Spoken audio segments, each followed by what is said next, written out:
Eh bien, bonjour à tous et bienvenue. Je suis Marc David de la CCI Lyon Métropole Saint-Étienne-Roanne et je suis ravi de vous accueillir pour ce webinaire que nous avons intitulé Choisir un jeune réseau de franchise, les questions à se poser.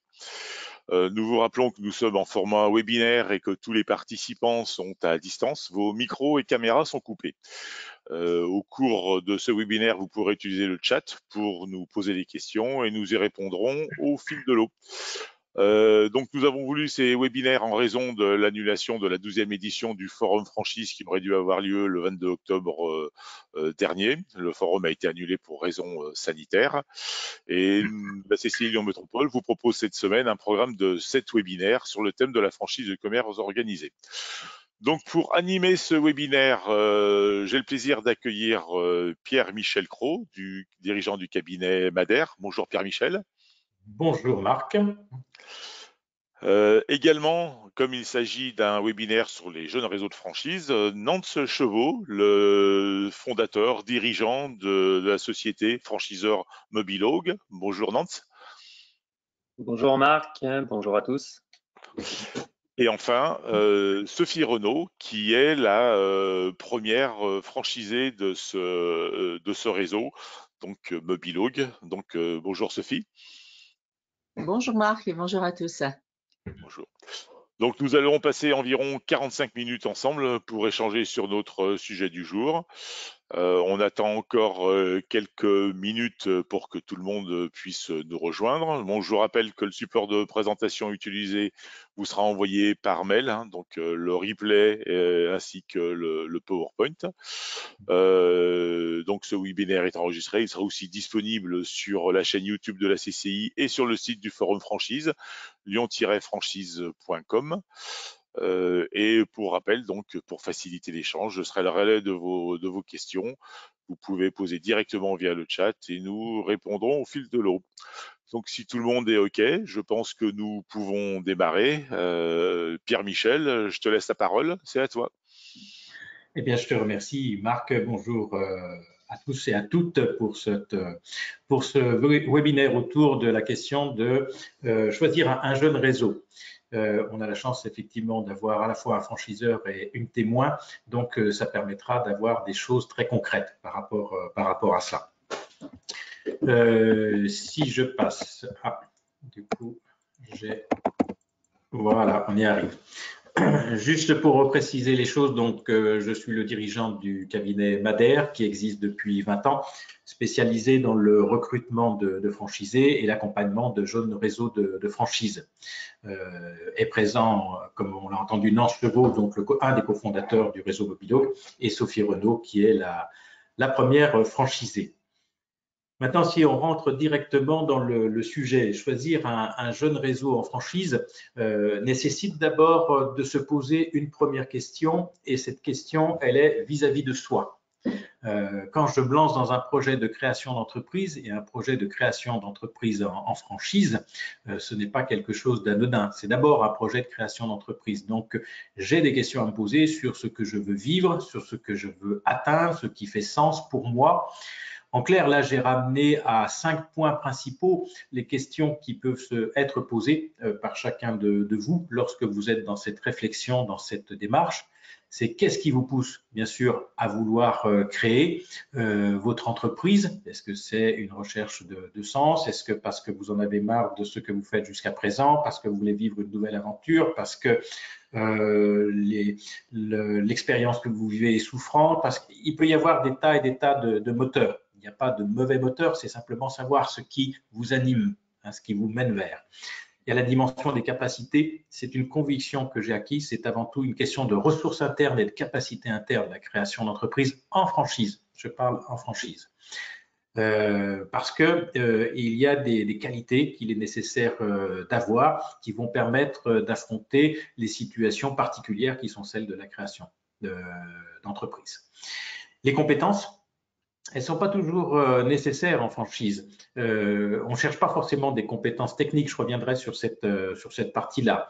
Vous pouvez avoir une expérience de vie professionnelle qui vous a permis d'avoir été commercial, commerçant, manager, gestionnaire. Ces compétences seront à mettre en lien avec le projet en tant que tel, mais on ne demande pas systématiquement d'avoir les compétences du métier. C'est justement ce qui permet de pouvoir aborder des nouveaux métiers.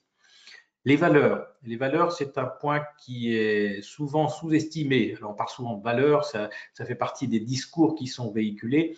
L'important, c'est quelles sont vos valeurs? Qu'est-ce qui est important pour vous, justement, de vouloir vivre à l'intérieur d'un groupe, à l'intérieur d'un système? Et c'est donc tout aussi important de retrouver ces mêmes valeurs à l'intérieur d'un système comme celui de la franchise. Et je terminerai par la dimension de l'environnement, parce que l'environnement, ce sont tous vos proches, ce sont tous ceux qui vont être impactés par votre décision. Lorsque vous souhaitez créer votre entreprise et créer votre entreprise en franchise, c'est une décision donc qui va prendre votre entourage et qui nécessite bien entendu l'accord de celui-ci, la compréhension de celui-ci et même le soutien de celui-ci. Lorsque je recrute des partenaires, il m'arrive parfois de rencontrer des candidats où au fur et à mesure que je creuse leur candidature, je découvre que leur conjoint ou la conjointe n'est pas d'accord avec le projet. Pour moi, c'est rédhibitoire. Il n'est pas question de rentrer le soir après avoir investi beaucoup d'énergie, après avoir investi beaucoup de temps et se retrouver encore en conflit interne. Je profite déjà de cette diapo. Sophie, est-ce que ça te parle quand je parle de ces points-là? Est-ce que ça a été pour toi des éléments de réflexion? Alors, moi, du coup, je répondrai par rapport à l'environnement. C'est vrai que l'environnement familial, enfin l'environnement qui vit avec vous au quotidien, c'est primordial. Parce que, alors, en plus, en ce moment où on travaille tous à la maison, où on se voit pour déjeuner, enfin, on a une autre forme de vie. Si vous n'avez pas l'accord des gens qui vivent au quotidien avec vous, enfin, c'est pas très favorable. Et c'est vrai que moi, je rejoins tout à fait sur deux choses. C'est bien se connaître, qui on est, pourquoi on a envie de bien savoir pourquoi on a envie d'entreprendre, hein, et s'interroger après sur ses capacités entrepreneuriales, qui, je pense qu'ils seront développés plus tard, notamment sur les niveaux de risque que l'on souhaite prendre et entreprendre toujours qu'est-ce qu'on est prêt à accepter. La résilience, en fait, c'est surtout la résilience. Ok, je te remercie pour ces précisions qui sont vraiment importantes avant une décision qui impacte votre vie. On parle d'entreprendre, donc on est vraiment dans ce qu'est la création d'entreprise et on est dans la création d'entreprise en franchise. Donc quand on choisit ce mode de création, qu'on est intéressé par ce mode de création, il me semble important qu'on s'en sache quels sont les avantages qui peuvent être reliés. Les principaux avantages de ce que peut être la création d'entreprise en franchise, c'est déjà de pouvoir accéder à un nouveau métier. C'est ce que l'on vient de voir. Vous n'êtes pas obligé, dans un grand nombre de créations d'entreprises en franchise, d'être du métier. Et j'allais même dire qu'un certain nombre de franchiseurs recherchent des personnes qui ne sont pas du métier, mais qui peuvent avoir une appétence à la technique si c'est nécessaire, qui peuvent avoir une appétence à telle ou telle fonction. L'avantage d'avoir quelqu'un qui ne connaît pas le métier, c'est de pouvoir le former. J'allais dire presque le faire rentrer à l'intérieur d'un format dans lequel il pourra appliquer des process, une organisation, une structuration et qu'il sera beaucoup plus facile pour lui de développer que s'il a déjà une expérience dans le métier. Très souvent, quand on a déjà une expérience dans le métier, on peut avoir cette vision, cette manière de faire qui fait que dès qu'on quitte sa zone de confort, dès qu'on est dans des nouveaux savoir-faire, on peut très vite être tenté de revenir à ces modes de fonctionnement. Et là, ça peut se mettre en frontal avec tout ce que peut être les apports de la franchise en termes de savoir-faire. Dans les avantages de la franchise, faire partie d'une aventure collective, oui, c'est justement pour ne pas être seul, pour pouvoir faire partie d'un groupe. Donc, ça veut dire avoir des échanges, avoir la possibilité de se retrouver à l'intérieur d'un système. Je dis souvent ce terme système parce qu'il est important de savoir dans quel type de système, dans quel type d'ensemble on se trouve dans la vie. Avoir un accélérateur de développement, c'est aussi un des avantages de la franchise, puisque vous avez un franchiseur qui a testé, qui a mis en place, qui a développé un modèle et qui sait comment le mettre en place, comment le développer, comment en assurer la réussite. Et c'est là-dessus que vous allez pouvoir vous appuyer justement sur un modèle de réussite. Et ça vous fait avancer plus rapidement. Ça a l'avantage de vous faire avancer plus rapidement. Ça met plus facilement en zone d'inconfort au départ parce qu'il y a beaucoup de choses à apprendre quand on crée en franchise. Quand on crée en franchise, on a très souvent, si on n'a pas déjà été entrepreneur, à apprendre le métier d'entrepreneur. On a aussi un nouveau métier à apprendre très souvent. Et puis, on a une adaptation des différentes fonctions opérationnelles qu'on a pu avoir sur le terrain à mettre en place par rapport à la franchise. Ceci dit, il n'est pas non plus toujours nécessaire d'avoir des compétences. J'ai oublié de le préciser au départ, mais on peut très bien être être très jeune, avoir 23, 24, 25 ans. J'ai beaucoup d'expériences autour de moi, de personnes de jeunes qui ont quitté les études depuis peu, qui ont pu connaître une première expérience, qui ont connu des expériences pendant leurs études et qui ont envie de se lancer tout de suite dans la création d'entreprises. On voit plutôt ça dans le mode start-up, mais la création d'entreprise en franchise, c'est aussi un autre mode pour les personnes qui sont jeunes. Bénéficier d'un groupe de pairs, eh bien, vous allez être avec des personnes qui font exactement le même métier que vous. Ça enrichit beaucoup les échanges.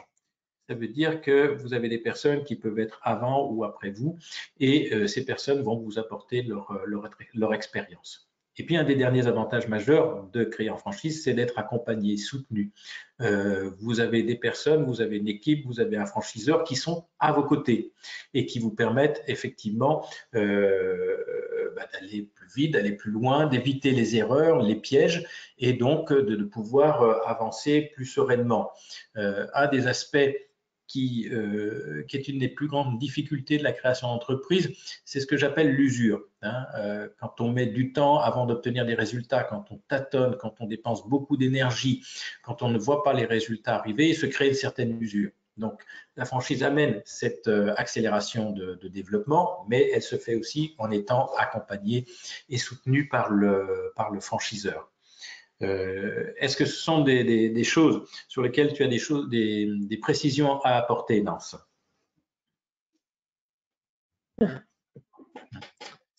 À apporter, pas vraiment. En réalité, tu as dit beaucoup de choses. Tout est Oui. évidemment vrai. Non, effectivement, l'idée, c'est de faire gagner beaucoup de temps. On le sait, en créant une entreprise, il faut tout découvrir, hein, notamment l'environnement dans lequel on est, l'environnement concurrentiel, toutes les petites astuces qu'il faut pouvoir avoir de son côté. L'idée de la franchise, c'est effectivement de tout apporter, entre guillemets, sur un plateau au début. Et ensuite, bien sûr, c'est le franchisé qui fera le boulot, évidemment, dans sa zone. Mais l'idée, effectivement, c'est de l'accompagner avec l'ensemble des outils qui fera que le démarrage soit beaucoup plus rapide que si on est tout seul, évidemment. On a l'habitude de dire qu'on va gagner 1 an et demi, 2 ans, donc c'est quand même assez puissant. Excusez-moi, je vous permets de vous couper, vous m'entendez? Il y a toujours cet écho, c'est un peu gênant. Ce serait bien que Nantes et Sophie puissent se présenter. Nantes, que vous puissiez présenter Mobilog, voilà. Et puis peut-être Sophie, quel a été son parcours avant d'être franchisé. Alors je pense que c'était prévu dans le cours de la présentation, mais en amont, ce serait bien de pouvoir présenter la société Mobilog, jeune société franchiseur. Oui, avec plaisir. Effectivement, on a créé la société en 2015 à Lyon. On a effectivement développé un nouveau métier qui n'existait pas, c'est l'aménagement de domicile pour les seniors et les personnes en situation de handicap. L'objectif étant d'aménager l'ensemble des pièces d'une habitation, appartement, maison, aussi bien à l'intérieur qu'à l'extérieur. Notre métier, c'est vraiment d'être l'interlocuteur unique autour de ces aménagements de logement. Donc, on va coordonner vraiment tous les corps de métier liés au bâtiment, donc les artisans, mais aussi les professionnels de santé qui vont pouvoir nous recommander, être nos prescripteurs vis-à-vis des aménagements qu'on va pouvoir mettre en place. Donc voilà, ça c'est le métier qu'on a mis en place, qu'on a développé. Sur Lyon, on a évolué pendant 4 ans sur ce concept-là, puis on a décidé effectivement de le dupliquer en franchise. On a rencontré Sophie assez rapidement, qui a un parcours, très intéressant, elle vous le présentera. Mais notre volonté, c'était vraiment de créer un réseau pour être des acteurs de proximité vis-à-vis de nos clients et pas forcément d'avoir des agents un petit peu sur toute la France qui n'ont pas forcément de lien géographique attaché à leur zone. Donc, c'était vraiment de travailler aussi avec des chefs d'entreprise, puisque c'est très important pour nos clients, notamment les seniors, de pouvoir faire confiance à un chef d'entreprise, à un entrepreneur et pas forcément uniquement un commercial, comme des fois on peut le voir dans certaines entreprises. Donc, ça faisait sens de se développer sous le levier de la franchise. Voilà, pour faire court. Ok. Sophie? Sophie, donc moi j'ai une formation scientifique et stratégie marketing et j'ai co-créé une entreprise industrielle en 2014. Donc moi je suis basée sur Grenoble et cette entreprise industrielle, on était 3 associés opérationnels, on travaille pour la microélectronique. Voilà, c'est il y a 2 ans, j'ai décidé de quitter l'entreprise qui continue à toujours très bien fonctionner parce que j'avais envie d'autre chose et puis qu'il n'y avait plus de nouveaux projets de développement à faire. Donc du coup, c'est en recherchant d'autres projets que j'ai rencontré le projet de Nance et de Thibault qui recherchaient à ce moment-là des franchisés. Et l'étape importante en fait pour moi, donc qui avait déjà créé et qui avait envie de recréer ou de racheter autre chose, c'est que leur projet d'aménager pour les personnes handicapées et les seniors, en fait, ça a pris tout son sens. Parce que moi, je suis maman d'enfants handicapés et je dirais l'accessibilité, je le vis au quotidien et j'ai été confrontée à la perte d'autonomie de mes parents. Donc du coup, en fait, c'est la franchise qui m'est tombée dessus. Et je dirais que on en discutera un petit peu plus tard, mais le fait d'avoir une nouvelle franchise, d'avoir en face des entrepreneurs jeunes, mais qui sont tout autant entrepreneurs que moi et que d'autres, et le sens qui est venu là, voilà, bingo, j'ai dit on y va. Très clair, très très clair. Bien, ça introduit très bien effectivement les questions que l'on peut se poser quand on est en face d'un jeune réseau. Quand je dis on doit se poser justement parce que quand on est en face d'un jeune réseau, on le verra, on peut estimer qu'il y a plus de risques que d'être face à un ancien réseau et pourtant ça représente de réelles opportunités. Donc, dans les questions qu'on peut se poser, vous voyez, il y a une liste, et encore, on pourrait peut-être sans doute en rajouter, c'est de savoir s'il est sur un marché, un vrai marché. Hein, donc, parce que parfois, on peut être tenté d'avoir, à partir d'une idée, vouloir développer cette idée sans que le marché soit suffisant ou sans que le marché soit vraiment là. Je l'ai vu souvent donc dans tout ce qui peut être le conseil aux petites entreprises, aux TPE, aux PME, où il y a eu parfois des tentatives de développement de réseaux de franchise et où le marché peut être là d'une manière virtuelle, mais quand il s'agit de prendre la décision finale, on voit bien que beaucoup d'entrepreneurs, de TPE ou de PME ne la prennent pas. Est-ce que le concept est original? Ça aussi, ça fait partie des points importants. Original, il peut l'être dans sa forme, mais il peut être aussi dans son organisation, dans sa structuration. Hein, ce n'est pas simplement un concept avec une présentation qui est complètement différente. Les éléments de différenciation se trouvent bien sûr dans la présentation, mais aussi sur le fond, sur la structure, sur l'organisation, sur le modèle économique qui peut être présenté. Lorsque vous êtes en contact avec un jeune réseau, c'est important aussi de poser la question de la vision. Quelle est la vision du franchiseur? Quelle est sa stratégie? Tout cela vous donnera une idée du cap vers lequel souhaite aller vers le franchiseur et du positionnement à travers sa stratégie qu'il compte adopter.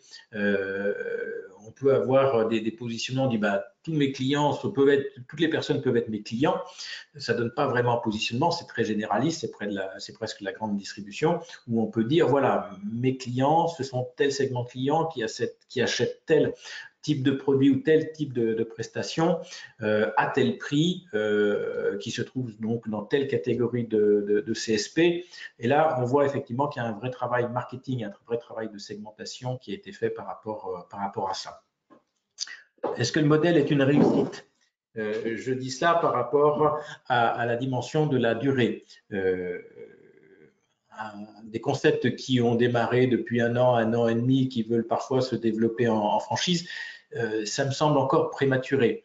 Le modèle est peut-être un développement fort, effectivement, ça c'est un véritable pari sur l'avenir, il peut y avoir des résultats qui sont très forts, mais la question c'est celle de la bibliothèque d'expérience que doit représenter un franchiseur, c'est-à-dire que grâce à tout ce qu'il a déjà réalisé, aux tâtonnements que lui a vécu en tant qu'entrepreneur, aux difficultés qu'il a rencontrées, aux erreurs qu'il a mis en place, il est à même de pouvoir dire ça il faut faire, ça il ne faut pas faire, bref, le modèle est construit. Bien sûr, ça n'enlève en rien le fait qu'il va évoluer, qu'il va encore s'améliorer.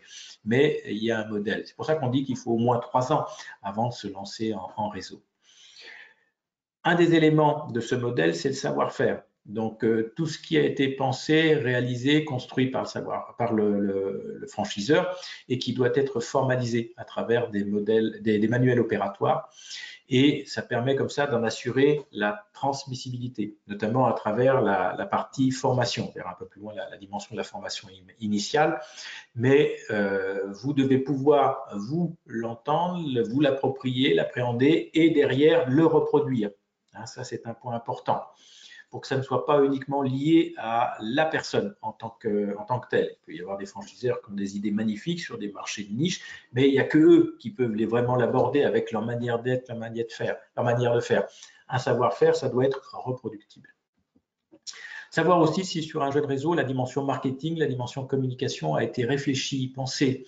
On verra tout à l'heure que dans les marges de progression qu'il peut y avoir au niveau d'un réseau, c'est être connu, la notoriété. Quand on est face à un jeune réseau, la notoriété n'est pas là. Donc, ou alors faut-il encore que ce réseau ait existé auparavant et qu'il ait adopté un développement en franchise. Mais donc cette dimension de la notoriété se gagne.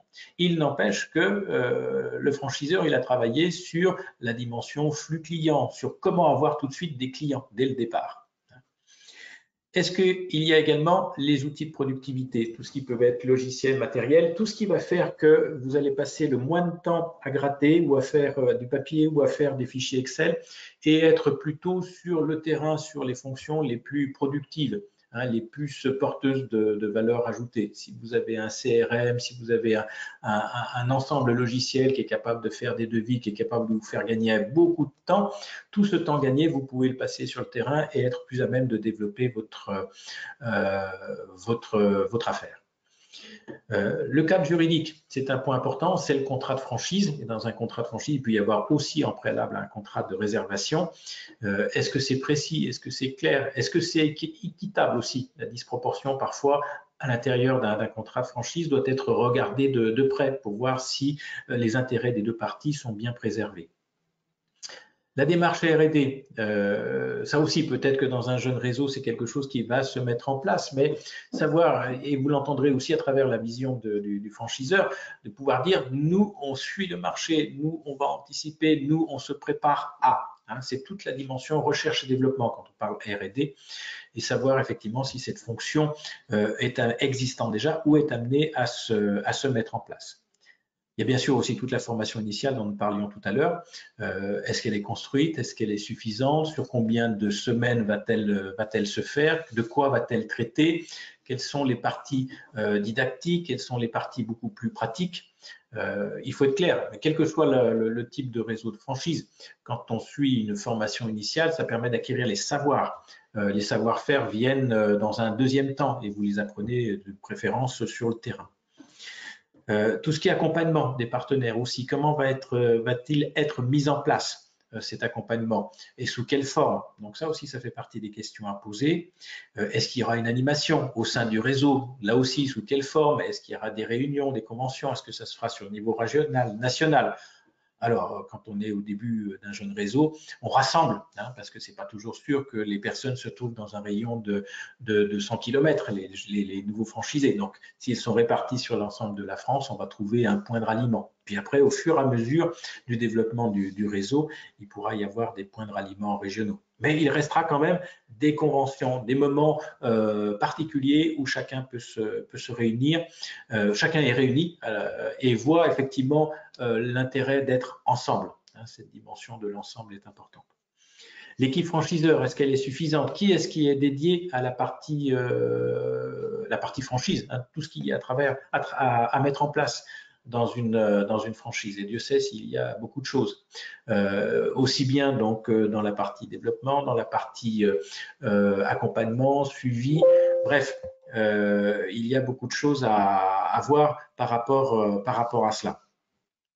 Et puis, voir aussi quels sont les modèles économiques du franchiseur et des franchisés, parce qu'il y a deux modèles économiques en franchise. Il y a celui du franchiseur, donc qui doit assurer sa propre pérennité, ça c'est essentiel, et il y a celui du franchisé qui doit assurer aussi sa propre pérennité, donc sa rentabilité. Voilà. Nance, c'est à toi que je pose la question. Est-ce que ça te parle, toute cette démarche, toi qui as fait tout un travail de préparation? Oui, bien sûr, c'est évident quand on connaît le modèle de la franchise, mais c'est vrai quand on le découvre, c'est important de le rappeler. Et notamment, j'allais dire, sur les modèles économiques. C'est important que ça puisse coller pour le franchiseur, évidemment, puisqu'il faut qu'il puisse développer le réseau sur la durée. Et pour les franchisés, évidemment aussi, hein, pour qu'ils puissent vivre de leur activité sans attendre plus 10 ans, quoi. C'est pas l'idée, hein, c'est que assez rapidement l'activité soit rentable et que ça puisse permettre aussi d'évoluer demain sur d'autres fonctions, d'autres envies telles que la multifranchise, si c'est le cadre du réseau.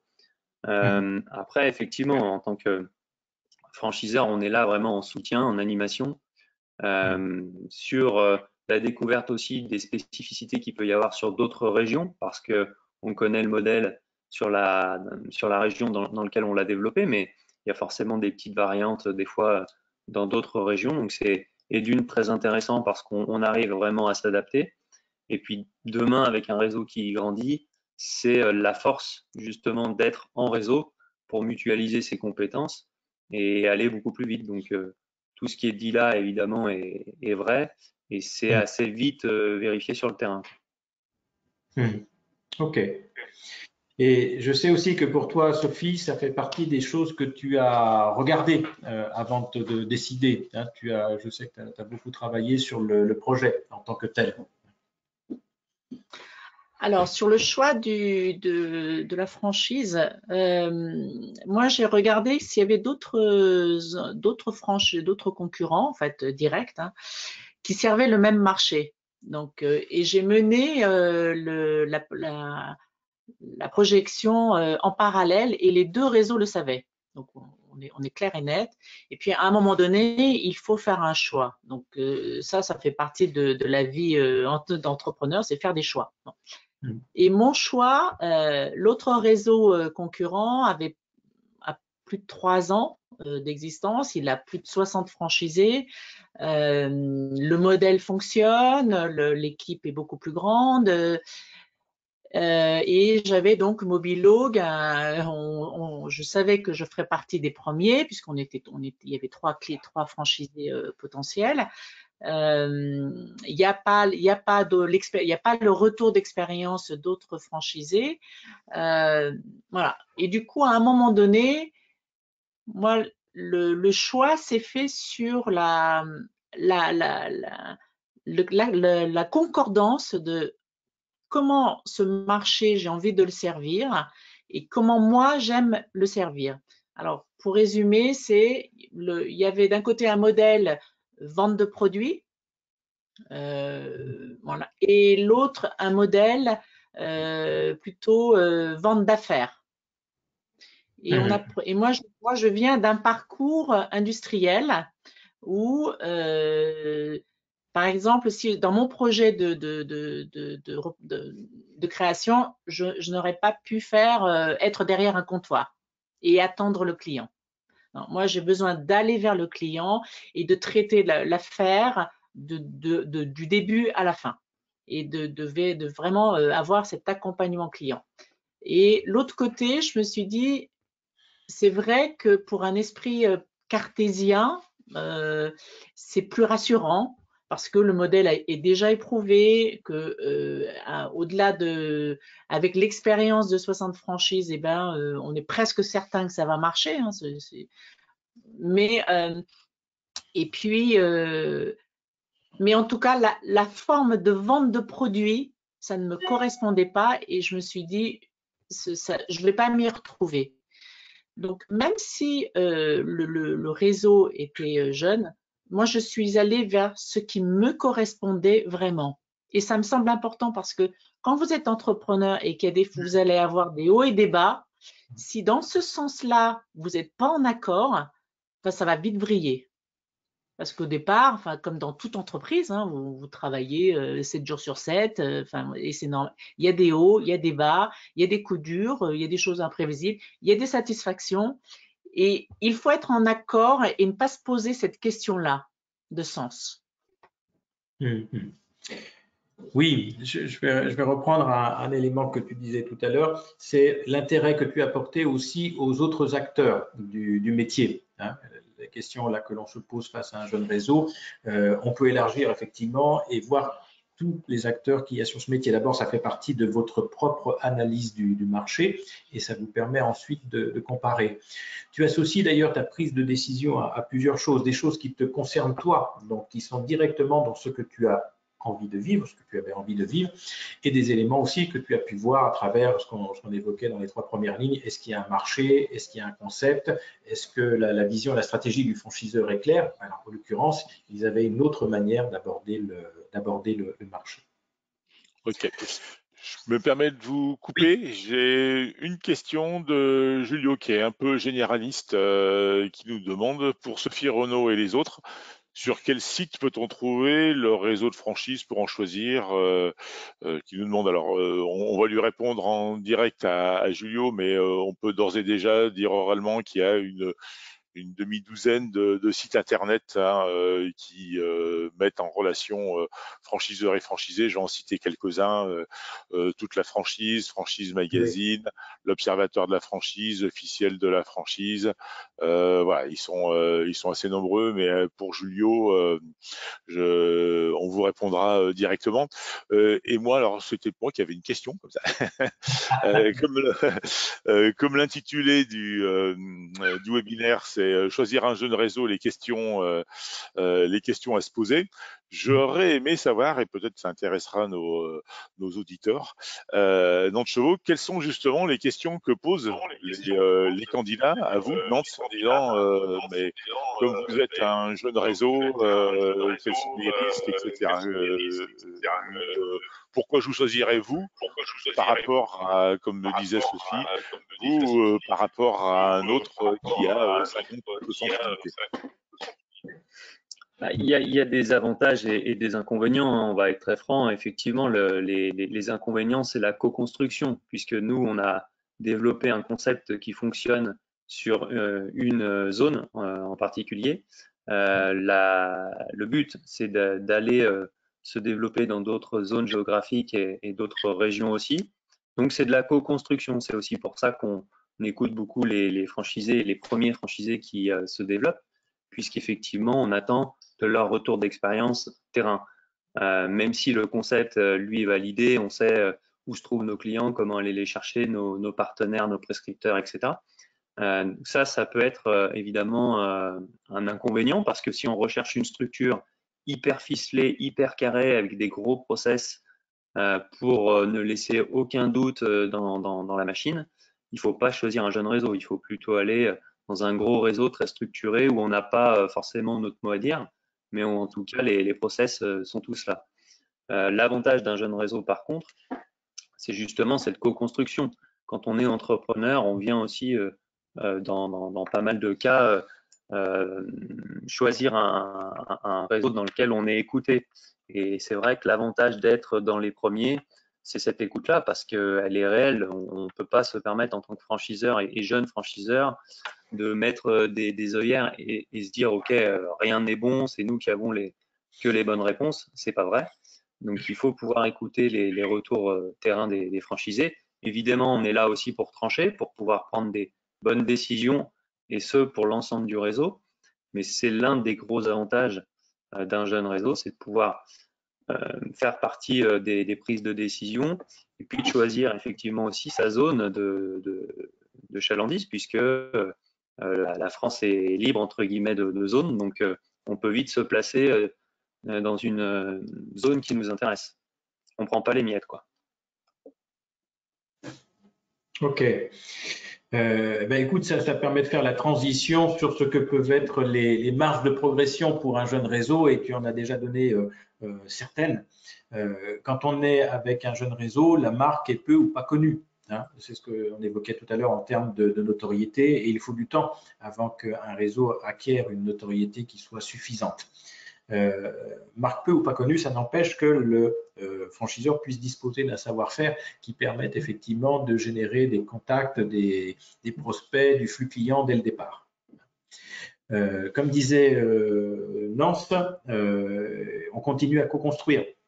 Il y a bien un savoir-faire, hein, c'est ce qui a fait la base du modèle, qui a fait la réussite jusqu'à présent, mais le fait que des nouveaux partenaires rentrent, ça va altérer ce savoir-faire, ça va le faire évoluer, ça va le faire grandir, ça va amener des idées.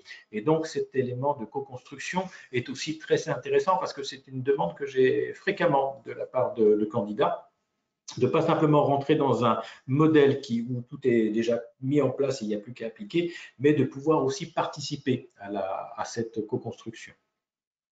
L'organisation interne peut être plus ramassée, effectivement, le franchiseur ou l'équipe franchiseur, c'est moins de personnes, elles sont un peu sur tous les fronts.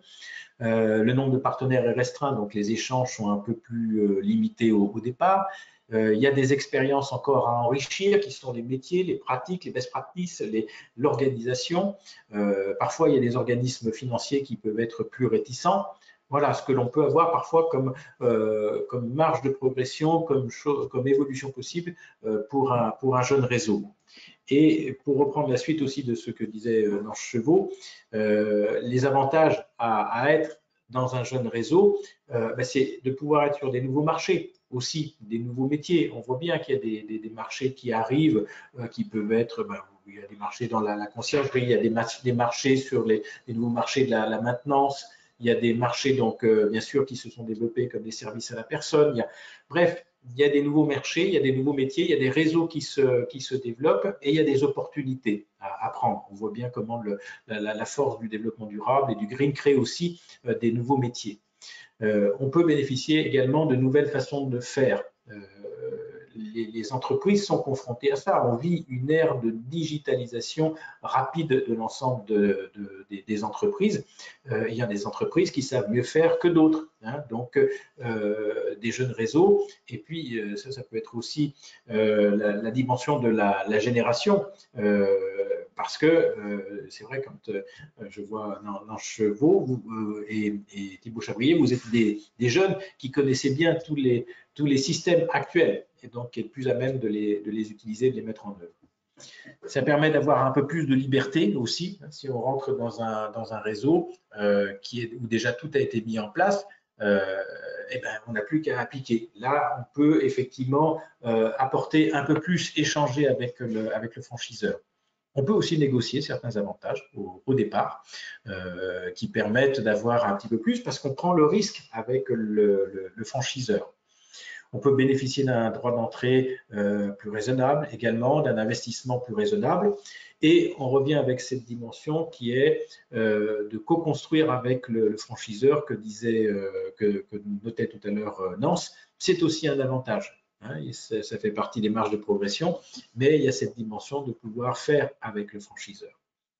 Et quand on fait partie des premiers, eh ben, on peut obtenir aussi un bien meilleur retour sur investissement. Il y a des opportunités là aussi, si on veut devenir multifranchisé, c'est-à-dire avoir plusieurs secteurs, c'est beaucoup plus facile au départ quand il y a de la place. Un des éléments aussi qui m'a souvent été remonté de la part de franchisés, c'est la relation particulière qui se crée avec le franchiseur et les premiers franchisés, parce que vous êtes en direct avec. Plus le réseau se développe, après plus on intègre des animateurs, différents intervenants qui vont faire un peu filtre, qui vont faire tampon, qui sont aussi là pour permettre le développement du réseau. Mais au départ, vous avez cette relation très particulière qui est à la fois une relation sur les affects et une relation sur le travail avec le franchiseur qui est à vos côtés. Est-ce que tu veux rajouter des choses, Sophie, par rapport à ce que pouvaient être les avantages pour toi ou ce que tu as pu peser entre avantages et puis inconvénients ou risques? Moi, alors vraiment c'est personnel, hein. Moi, c'est la co-construction qui m'intéresse parce que dans mon caractère, je suis une développeuse. J'aime bien développer, j'aime bien construire, avancer, essayer. Ça marche pas, voilà. Ça, c'est pas ce caractère-là, faut se l'admettre, hein, ou ne pas l'admettre, enfin, ou la refuser, parce que, enfin, faut pas se mettre de hier ou d'autres vérités. Bon. L'avantage, enfin, aussi, c'est d'être. On sait que le jeune franchiseur, enfin la structure, hein, ils n'ont pas tout. Ça, c'est une donnée qu'il faut se. Ils n'ont pas tous les outils tout prêts, comme nous, on n'est pas non plus, on n'a pas tous les outils tout prêts. Et il faut accepter parce que ils s'adaptent à nos besoins. Donc, il faut leur laisser aussi ce temps de construire des choses. Mais le sentiment d'être avec lui et puis avec les autres maintenant, puisqu'il y en a d'autres, les trois premiers, c'est vrai que c'est un noyau qui est fort, c'est un partage qui est assez fort, après en fonction des affinités, mais en tout cas,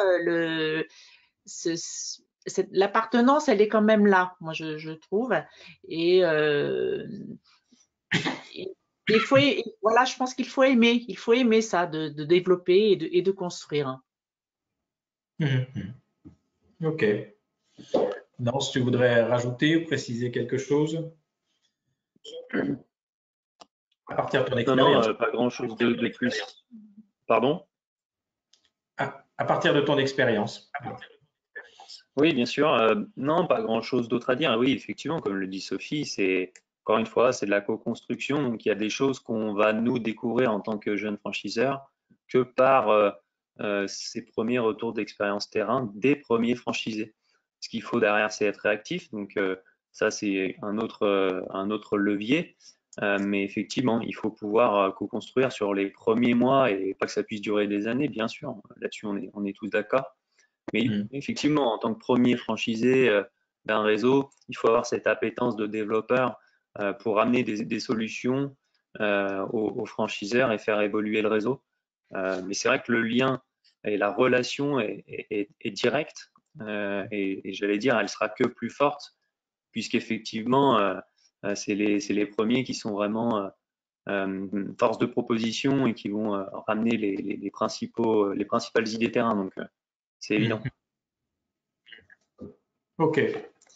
Pierre-Michel, oui. J'ai une question de Charlotte qui nous demande s'il y a un site spécialisé qui recense les jeunes réseaux de franchise. Bon, je pense que c'est pas le cas, hein. On a évoqué tout à l'heure un certain nombre de sites. Je pense qu'il faut aller sur ces sites. Il y a souvent des indications sur ces sites pour dire que ce sont des jeunes réseaux de franchise. Quand on cherche, il suffit de taper jeunes réseaux de franchise et à ce moment-là, on a toute une série de propositions qui viennent. Ouais. Merci. Je voudrais continuer aussi à intégrer dans ce que peut être votre choix d'être entrepreneur et travailler avec un jeune réseau. On ne voit plus ton PowerPoint, hein, Pierre-Michel, le partage. Alors pourquoi? Voilà, c'est bon. C'est bon? C'est bon. OK. Alors, oui, ce que je voulais dire, il y a aussi des questions à se poser en tant qu'entrepreneur. Pour envisager, ce qui me semble être l'important, c'est la patrimonialisation. Lorsque vous créez votre entreprise, vous devez penser la fin de votre entreprise. Elle peut arriver dans 5 ans, dans 10 ans, dans 12 ans, mais ça vous amène à avoir une réflexion sur ce qui vous amène à ce qui vous pousse à créer et l'intérêt aussi que vous pourrez trouver dans cette création. Au début, souvent, quand on crée son entreprise, on est juste content d'avoir créé son entreprise. Donc, on voit ça comme un aboutissement. Quand on a travaillé 7 ans, 10 ans, 12 ans dans son entreprise, on a envie aussi d'en avoir une valeur. Hein, et cette valeur, elle se pense avant. Donc, ça nécessite de réfléchir au type de marché que vous choisissez. Est-ce que c'est un marché de court, de long terme? Est-ce que c'est un marché risqué? Est-ce que c'est un marché qui est trop dépendant d'aide? On l'a vu avec notamment le phénomène du photovoltaïque il y a quelques années. Quelle stratégie est choisie sur ce marché? Est-ce que c'est un marché de volume, donc il faut beaucoup de clients? Est-ce que c'est un marché de niche? On travaille avec beaucoup moins de clients et plus de marge. Est-ce qu'on est sur des niches de volume, c'est-à-dire qu'il y a des marchés où il y a beaucoup de volume et il est possible de faire des marges très intéressantes sur ces marchés-là? Vous n'avez qu'à penser par exemple au modèle d'Apple et de ses téléphones. Est-ce qu'il y a une récurrence au niveau de la clientèle? Est-ce qu'elle est forte? Est-ce qu'elle est faible à partir du client que j'ai? Est-ce que je pourrais retravailler avec lui? Comment je pourrais retravailler? Comment je pourrais l'utiliser? Est-ce qu'il peut y avoir une récurrence directe, indirecte? C'est-à-dire que mon client peut être un prescripteur pour d'autres clients. Donc ça, ce sont des choses à analyser. Et est-ce que je vais travailler seul ou en équipe? Donc, cette dimension travail seul en équipe, et ça va participer aussi à la patrimonialisation, puisque si je travaille seul, la valeur de mon entreprise est sur mes épaules. Si je constitue une équipe ou des équipes, la valeur de mon entreprise repose sur un nombre beaucoup plus important d'épaules. Et là aussi, ça participe à la patrimonialisation. Et comme je sais que le temps passe vite, je vais terminer par la synthèse. Et je vais reprendre, c'est étonnant, Sophie, tout à l'heure, tu disais, c'est des questions de choix. Je ne crois pas qu'il y ait de vérité en la matière par rapport à ce que peut être apporté un jeune réseau, un réseau plus mature. Il y a des réseaux matures qui tiennent le haut du pavé, puis d'autres qui sont en train de disparaître. Et on le voit bien justement, et avec la crise que nous connaissons, en quoi ça peut impacter un certain nombre de réseaux. Il y a des jeunes réseaux qui performent et qui prennent une place extraordinaire, puis il y en a d'autres qui végètent parce que il faut aussi une préparation, il faut avoir cette qualité d'être non seulement chef d'entreprise, mais franchiseur. Ça, c'est un métier. Donc, j'ai bien entendu, comment dire, Sophie, quand tu parlais tout à l'heure, et je trouve que vraiment ce que peut être le choix d'un jeune réseau est avant tout à partir de vous-même, c'est ce que vous voulez vivre. Il part d'un concept aussi d'un marché, de la relation que vous allez établir avec un homme, une femme qui est le franchiseur, de l'organisation de valeurs communes qui sont partagées. Donc, c'est quelque chose qui est vraiment à inscrire dans le cycle de vie d'une entreprise, hein, votre choix. Vous allez démarrer jusqu'à et je vous souhaite que ça dure le plus longtemps possible, en tout cas que vous puissiez vous réaliser, parce que la création d'entreprise doit vraiment permettre d'aboutir à la dimension du plaisir, de la réalisation de soi. Voilà ce que je voulais dire en finale, Marc.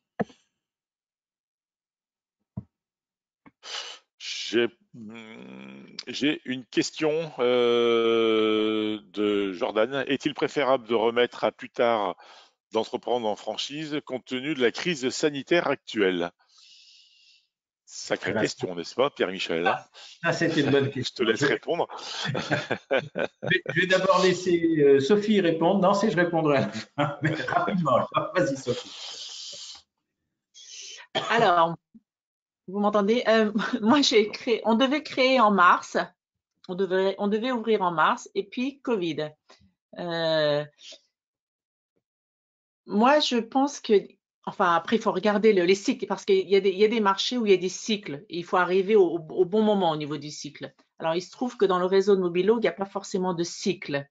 Et dès qu'on a fini la formation, on a ouvert en juillet, il y a les vacances, il y a août. En fait, vous trouverez tout le temps une bonne excuse de ne pas partir ou de remettre le départ. Donc, moi, je dis, ben, allez-y. S'il n'y a pas de cycle, ben, il faut y aller parce que Vous aurez toujours une bonne raison. Il y a le deuxième confinement, il y a Noël, après c'est les vacances de ski. Il y aura toujours une bonne raison. Donc, si vous n'êtes pas dans ce trip, bah, il faut y aller. N'y allez pas. Non, ton avis? Oui, bah effectivement, je rejoins 1000 fois Sophie. Il y a toujours une bonne raison de ne pas le faire. Donc non, effectivement, s'il y a par contre un avantage justement à partir en franchise, c'est de pouvoir être accompagné dès le début, être aussi rassuré parce que on en parle très peu, mais c'est une vraie cause d'échec de création d'entreprise, c'est la solitude du dirigeant. Nous, on l'a vécu en 2015 en créant la société. C'est assez dur. Il faut pouvoir se faire violence et se lever tous les matins pour faire face à ça. C'est aussi l'intérêt d'un réseau de franchise, c'est de pouvoir être accompagné, quelles que soient les périodes, la crise notamment. Donc, c'est faire face à tout ça. Mais effectivement, il n'y a jamais de bon moment où il y a toujours une excuse potentielle le mois prochain. Donc, c'est y aller, effectivement. Moins on va se poser de questions sur quand le faire, mieux ça se passe. Et après, il y a forcément des arbitrages à faire au développement. Mais non, non, la crise ne doit pas être un frein. Et comme le disait aussi Sophie, c'est des cycles. Donc, derrière une crise, il y a beaucoup d'opportunités. Nous, on l'a vu à la sortie du premier confinement. On a fait des mois comme on n'en avait jamais fait. Là, ça se recalme un petit peu, évidemment. Mais on sait que quand on va ressortir du deuxième confinement, ça va que remonter. Donc, c'est des cycles. Il faut le prendre comme ça et c'est que des bons moments de créer une entreprise. Oui, la question du bon moment, c'est toujours une question très personnelle parce qu'on peut avoir ses propres peurs, ses craintes, et puis il y en a d'autres qui foncent. On passe une crise et ce ne sera pas la dernière, et il y en a eu beaucoup d'autres avant. Donc, c'est la question des choix et de voir quelles sont les opportunités qu'il peut y avoir. Parce que pendant ces temps de crise, je peux vous assurer qu'il y a de sacrées opportunités. Le marché sur lequel se trouve Mobilo, c'est vraiment un marché d'opportunités qui est en train d'exploser parce qu'on a vu les effets de la crise sur les EHPAD. On voit aussi les effets du confinement qui fait que beaucoup de personnes souhaitent réaménager leur intérieur. On voit aussi des décisions gouvernementales qui sont prises justement dans ce but de plutôt que les personnes restent chez elles. Bref, ce sont des marchés qui sont analysés et sur lesquels il ne faut pas hésiter à y aller. Mais des crises, il y en aura toujours. Et pourtant, il y a des entreprises aussi, tout le temps, et des qui marchent bien. Mais c'est une bonne question, Jordan. Une bonne question. Voilà, je ne sais pas s'il y a encore d'autres questions. En tout cas, moi, je n'en ai pas sur le chat. Voilà, enfin oui, sur cette question. Alors, la crise est un petit peu particulière, mais quand on nous pose cette question, sinon, c'est un peu comme choisir le dernier iPhone ou le dernier. Est-ce que j'attends le suivant, hein, ou le dernier ordinateur, la dernière tablette. Est-ce que j'attends le suivant ou la dernière télé. Enfin, les matériels de technologie, c'est vrai, c'est une éternelle question, mais c'est vrai que si on ne le fait pas, on n'en achète jamais, parce qu'on aura toujours un mieux qui arrivera derrière, et il faut souvent pouvoir savoir saisir le marché. Je vous laisse encore un petit instant pour éventuellement poser vos dernières questions. Pierre-Michel, Sophie, Nance, est-ce que vous avez des choses à rajouter par rapport à ce qu'on a dit? Moi, j'ai dit l'essentiel. Pour ma part, oui. Oui, Non, non, pour ma part, c'est effectivement de pouvoir vanter les mérites de l'entrepreneuriat en franchise, évidemment, puisque c'est un modèle auquel je crois particulièrement, ça c'est évident. Mais je crois que c'est pas forcément lié au réseau Mobilog. Si vous avez envie de créer votre entreprise, prendre des décisions, faites-le parce que c'est vraiment très très enrichissant. Encore une fois, que ce soit chez Mobilog ou pas, c'est pas le sujet. Très juste. Mais c'est vrai que c'est source de plein de plein de choses. On apprend énormément en très peu de temps, donc c'est vraiment super intéressant. Voilà. Moi, je voulais juste rajouter un point, peut-être on est passé un peu vite sur la différence avec le jeune réseau.